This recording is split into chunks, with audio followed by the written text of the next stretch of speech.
ધોરણ 5 એકમ કસોટી વિભાગે ગુજરાતનો સૌથી મોટો પર્વત કયો છે? તો આમાંથી જોઈને જવાબ લખવાનો છે. ગિરનાર. બનાસકાંઠામાં આવેલા પર્વતની ઊંચાઈ અને પગથિયા કેટલા છે? તો 480 મીટર ઊંચાઈ છે અને પગથિયા છે 999. સૌથી નાનો પર્વત કયા જિલ્લામાં આવેલો છે? એનો જવાબ આવશે બનાસકાંઠા. 1000 થી વધુ ઊંચાઈ ધરાવતા પર્વતો જણાવો. તો આમાં 1000 થી વધારે ઊંચાઈ વાળો પર્વત છે ગિરનાર અને ચોટીલા. ગિરનારની ઊંચાઈ છે 3665 મીટર અને ચોટીલા છે એની 1250 મીટર. સૌથી નાના પર્વતની ઊંચાઈ અને પગથિયા લખો. તો સૌથી નાનો પર્વત છે બનાસકાંઠામાં આવેલો છે આરાસુર પર્વત. 480 મીટર એની ઊંચાઈ છે અને 999 પગથિયા છે. ત્યાર પછી દર મહિને ડ્રો, છત્રી સપ્તાહ, મંગળ બચત યોજના એવી તમને અહીંયા એક આપી છે વિગત. એના આધારે તમારે જવાબ લખવાના છે. તો વર્ષમાં કેટલી વાર ડ્રો થતા હશે? તો કે 12 વાર. દર મહિને ડ્રો એટલે વર્ષમાં 12 વખત ડ્રો થાય. 36 સપ્તાહનો સમયગાળો એટલે કેટલા વર્ષ? તો 36 સપ્તાહ એટલે 3 વર્ષ. એક વર્ષમાં 12 મહિના હોય. 12 તેરી 36 એટલે 3 વર્ષ થાય. બેંકમાં ખાતું ખોલાવવા કયા કયા પુરાવાની જરૂર પડશે? તો કે 2 ફોટા, આધાર કાર્ડ અને ચૂંટણી કાર્ડ. તમારા પૈસા ક્યારે પાછા મળશે? તો કે 36 સપ્તાહમાં ડ્રોમાં નંબર ન લાગે તો પૈસા પાછા. નિઃશુલ્ક અને જગ્યા માટે જાહેરાતમાં કયા શબ્દો વપરાયા છે? નિઃશુલ્ક એને વિનામૂલ્યે અને જગ્યા એના માટે સ્થળ શબ્દ વપરાણો છે. ત્યાર પછી ટાઈમ ટેબલ આપેલું છે. ટાઈમ ટેબલ જોઈ અને તમારે પ્રશ્નના જવાબ આપવાના છે. એમાં પ્રશ્ન છે આ સમયપત્રક મુજબ ગુજરાતી વિષય કયા કયા વારે ભણવા મળશે? તો કે સોમ, મંગળ, બુધ અને ગુરુવાર. તમને કમ્પ્યુટર કયા દિવસે શીખવા મળશે? શુક્રવાર. શનિવારે સૌથી ઓછા તાસ કેમ હશે? તો કે સવાર પાળીનો સમય છે 7:30 થી 11:15 એટલા માટે. મંગળવારે મધ્યાહન ભોજન બાદ શિક્ષક કયો વિષય ભણાવશે? સૌની આસપાસ.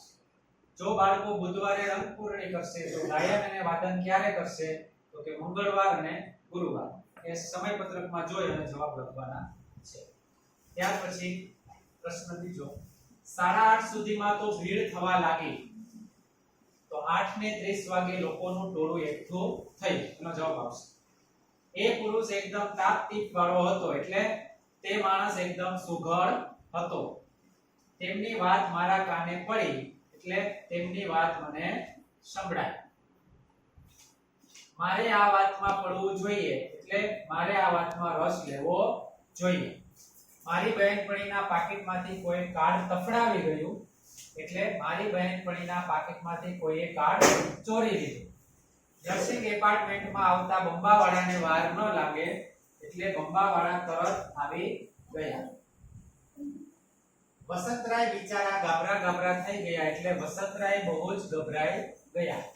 હું અચાનક જાગ્યો, હું રાડ પાડતો જાગ્યો તો કે હું બૂમો પાડતો જાગ્યો. મારી તકલીફ કોની પાસે ગાવ? તો મારી મુશ્કેલી કોને કહેવી? તરલિકાએ ગરોળીને દૂર ફંગોળી દીધી એટલે તરલિકાએ ગરોળીને દૂર ફેંકી દીધી. આટલો તડકો પણ એમનાથી ખમાતો નહોતો એટલે આટલો તડકો પણ એમનાથી સહન નહોતો થતો.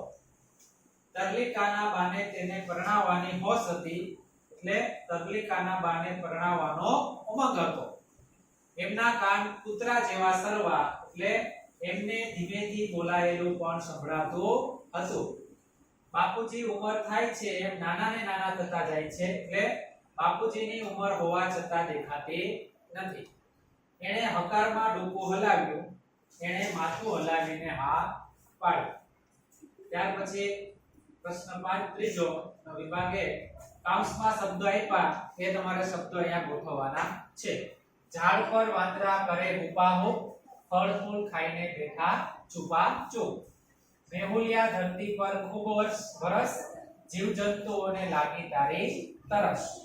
દાદાને માથે બુટી ટાલ, જ્યાં ત્યાં ન ફેંકશો કેળાની છાલ. હાથીના કાન તો સૌથી મોટા, મમ્મીએ બનાવ્યા મેથીના ગોટા. મામા વહેલા વહેલા આવો, મીઠી મીઠી મીઠાઈ લાવો. ત્યાર પછી વિભાગ 2 કૌંસમાં શબ્દ આપ્યા એ તમારે અહીંયા ગોઠવવાના છે. વાંદરાભાઈ તો મોબાઈલ લાવ્યા, ફોટો પડાવવા મોરભાઈ આવ્યા.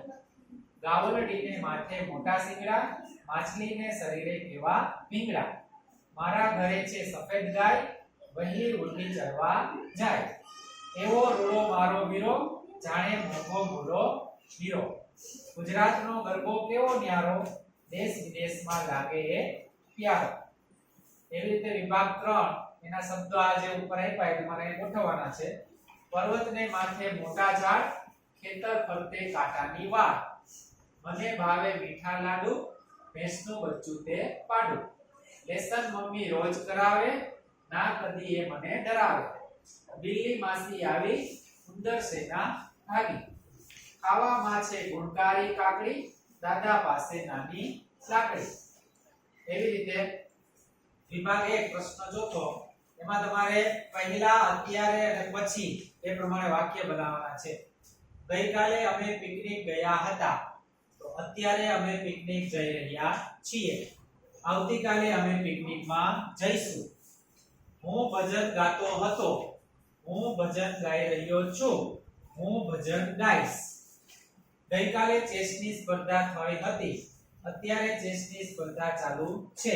આવતીકાલે ચેસની સ્પર્ધા થશે.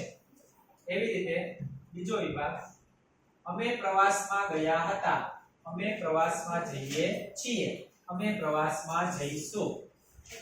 મૃદુલાએ પર્સ ખરીદ્યું હતું, મૃદુલા પર્સ ખરીદી રહી છે, મૃદુલા પર્સ ખરીદશે. ગઈકાલે પુસ્તક મેળામાં વિનામૂલ્યે પુસ્તકો મળતા હતા, અત્યારે પુસ્તક મેળામાં વિનામૂલ્યે પુસ્તકો મળે છે. આવતીકાલે પુસ્તક મેળામાં વિનામૂલ્યે પુસ્તકો મળશે. એવી રીતે વિભાગ 3 અમે ફટાકડા ફોડ્યા હતા, અમે ફટાકડા ફોડીએ છીએ, અમે ફટાકડા ફોડીશું. રામ વનમાં ગયા હતા, રામ વનમાં જઈ રહ્યા છે, રામ વનમાં જશે. હિરલે સ્પર્ધામાં ભાગ લીધો હતો, હિરલ સ્પર્ધામાં ભાગ લઈ રહી છે, હિરલ સ્પર્ધામાં ભાગ લેશે. એવી રીતે પ્રશ્ન 5મો એમાં તમારે કોઈ એક વિષય પસંદ કરી એના વિશે લખવાનું છે. નદી કિનારે સાંજ, મારો મિત્ર અથવા મારી સખી, તડકો. અહીંયા આપણું પેપરનું સોલ્યુશન પૂરું થાય છે. જો આ વિડિયો તમને પસંદ આવ્યો હોય તો લાઈક કરો, શેર કરો અને સબસ્ક્રાઇબ કરો. Thank you.